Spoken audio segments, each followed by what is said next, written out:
कारलं कडू लागतं म्हणून तुम्ही खात नाही का? तर थांबा. आज मी अशी रेसिपी तुमच्यासोबत शेअर करणार आहे, जी कमी मसाल्यातली देखील आहे आणि त्यातल्या त्यात चविष्ट देखील बनणार आहे. तर अशी चविष्ट भाजी जर तुम्ही एकदा बनवली ना, तर पुन्हा-पुन्हा मागतील आणि शेवटी मी एक सिक्रेट इन्ग्रीडियंट टाकणार आहे. त्यामुळे भाजीची चव मात्र अजूनच जास्त वाढणार आहे. त्यामुळे व्हिडिओ शेवटपर्यंत नक्की बघा. व्हिडिओ आवडल्यास लाईक, शेअर आणि चॅनलला सबस्क्राईब करा. नमस्कार मैत्रिणींनो, मी सुजाता मगरे स्वागत करते तुमचं माझ्या यूट्यूबच्या एका नवीन ब्लॉगमध्ये. तर एक मोठा कांदा चिरून इथे चांगला तव्यावरती भाजून घेतलेला आहे. नुसता कांदाच नाही तर इथे सोबत आपल्याला ना खिसलेलं खोबरं देखील भाजून घ्यायचं आहे. आता खोबरं जर आपण तवा गरम आहे आणि खोबरं जर आपण असं व्यवस्थित परतलं नाही तर ते लगेच जळण्याची शक्यता असते, करपण्याची शक्यता असते. त्यामुळे त्याला सतत असं व्यवस्थित ना परतून घ्यायचं आणि थोडंसं तेल देखील टाकून घ्यायचं. कांदा भाजताना किंवा खोबरं भाजताना हे थोडं तेल टाकून जर भाजलं ना तर ते असं तव्याला चिटकत नाही. तर अशा पद्धतीने खोबरं आपण भाजून घ्यायचं आहे आणि एकदम कमी मसाले मी वापरणार आहे. गरम मसाला तर या भाजीमध्ये मी टाकलेलाच नाही आहे. तरी पण भाजी एकदम छान अशी दाटसर रश्श्याची होणार आहे आणि सोबत ते चविष्ट देखील होणार आहे. आणि हां, शेवटी ना मी एक सिक्रेट इन्ग्रेडियंट टाकणार आहे. त्यामुळे तर भाजीची चव दुप्पट नाही चौपट होईल.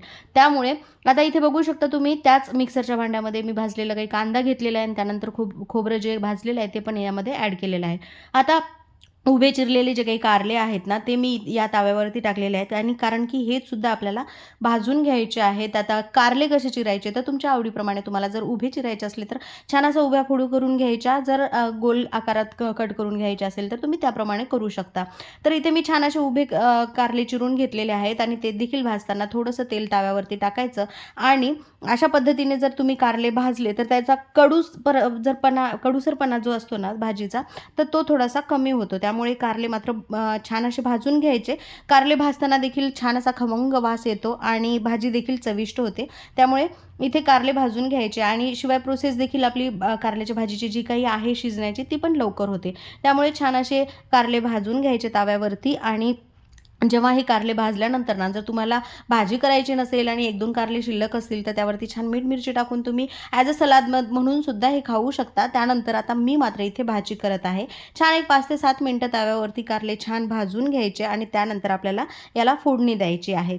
तर इथे जे कारल्याची भाजी चे इतके सारे फायदे आहेत ना, जर तुम्हाला माहीत असतील तर शुगर कंट्रोलमध्ये तर नंबर 1ला कारलं असतं. त्यामुळे ज्यांना कोणाला शुगर कंट्रोल करायची असेल तर त्यांनी त्यांच्या जेवणामध्ये नक्कीच कारल्याची भाजी जी आहे ती नेहमी खाल्ली पाहिजे. त्यानंतर यामध्ये भरपूर साऱ्या प्रमाणामध्ये व्हिटॅमिन सी असते, अँटीऑक्सिडंट असते आणि कारल्यामध्ये भरपूर प्रमाणामध्ये ना फायबर देखील असते. त्यामुळे पचनाला देखील ना ही भाजी खूप सोयीस्कर आहे.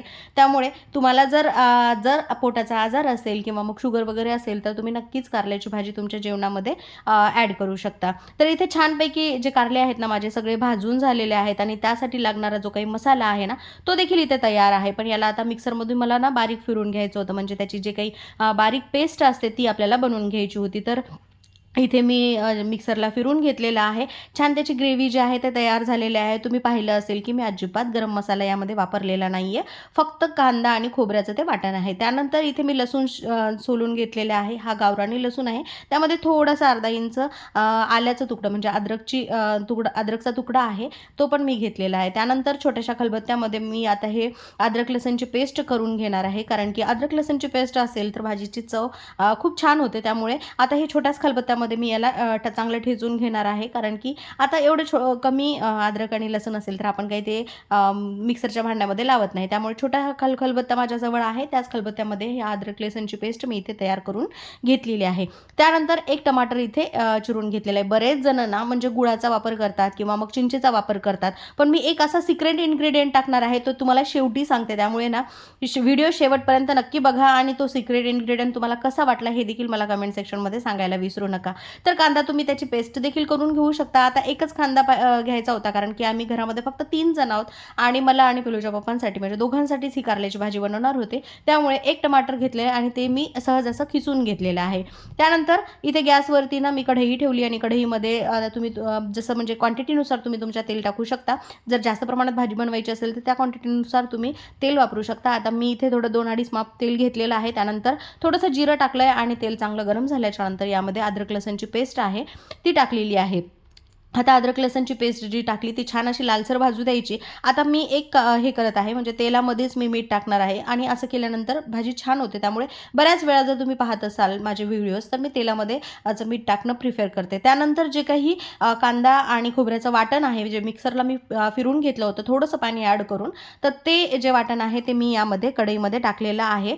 आणि भरपूर होतं, म्हणजे एकच कांदा आणि थोडंसंच खोबरं जरी घेतलं तरी छान अशी दाटसर भाजी या मसाल्याने होते. त्यामुळे जे काही वाटण तयार केलेलं आहे ते पूर्ण मी तेलामध्ये टाकलेलं आहे. तसं खोबऱ्याचं पण तेल सुटते, त्यामुळे भाजीमध्ये भरपूर सारं तेल दिसेलच तुम्हाला. त्यामुळे पहिल्यांदा तेल टाकत असताना थोडं काळजीपूर्वक टाकायचं, कारण की खोबरं पण जे असते ना ते तेल सोडते. तर त्यानंतर आता जे काही वाटण मी तयार केलेलं आहे मिक्सरच्या जे काही भांड्याच्या झाकणामध्ये होतं ते देखील मी यामध्ये टाकलेलं आहे. आता हे जे वाटण आहे ते छान असं परतून घ्यायचं 5 मिनटं बस. आणि त्यानंतर जे आपले बेसिक मसाले आहेत, म्हणजे मीठ, मिरची, हळद, हे आपल्याला त्यामध्ये ॲड करायचं आहे.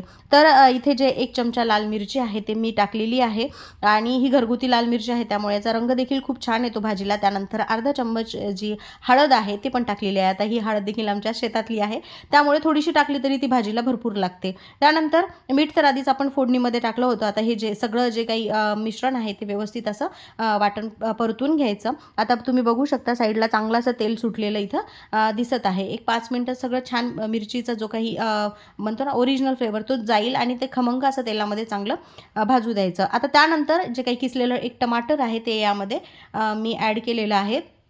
आंबटपणा जर असेल ना तर म्हणजे जर टमाटर असेल तर जो काही कारल्याचा कडवटपणा आहे ना तो कमी होतो. त्यामुळे कंपल्सरी जर तुमच्याजवळ एखादं टमाटर नसेल तर तुम्ही चिंच देखील इथे वापरू शकता. त्यानंतर आता 2 मिनिटासाठी मी झाकून ठेवलं आणि झाकून ठेवल्याच्यानंतर 2 मिनिटं एक वाफ येऊ दिली आणि त्यानंतर वाटण इथे तयार आहे. आणि जे काही आपण कारले छान असे भाजून घेतले होते तेलामध्ये ताव्यावरती ते इथे ॲड करायचे आहे. बरेच जणांना जर अशी सुकी भाजी आवडते, पण मला आज रसाभाजी बनवायची होती त्यामुळे मी यामध्ये पाणी ॲड करणार आहे. पण एक 2 मिनटं हे जो काही मसाला आहे तो कारल्याला चांगला लागण्यासाठी इथे 2 मिनटं मी या भाजीला दम दिलेला आहे. त्यानंतर छान असं परतून घेतलं आणि मिक्सरच्या भांड्यामध्ये जो काही मसाला होता त्यामध्ये पाणी ॲड केलं आणि ते पाणी जे आहे या भाजीमध्ये ॲड केलेलं आहे. म्हणजे जो काही भांड्याचा मसाला असेल ते देखील आपला वाया जाणार नाही. आता तुम्ही तुमच्या सोयीप्रमाणे, म्हणजे ज्यांना जास्त जर ग्रेव्ही पाहिजे असेल तर ग्रेव्ही करू शकता भाजीची, किंवा एकदम सुकी पाहिजे असेल तर तशी करू शकता. पण मला इथे छान अशी रसाभाजी भाकरीसोबत चुरून खायला बनवायची होती,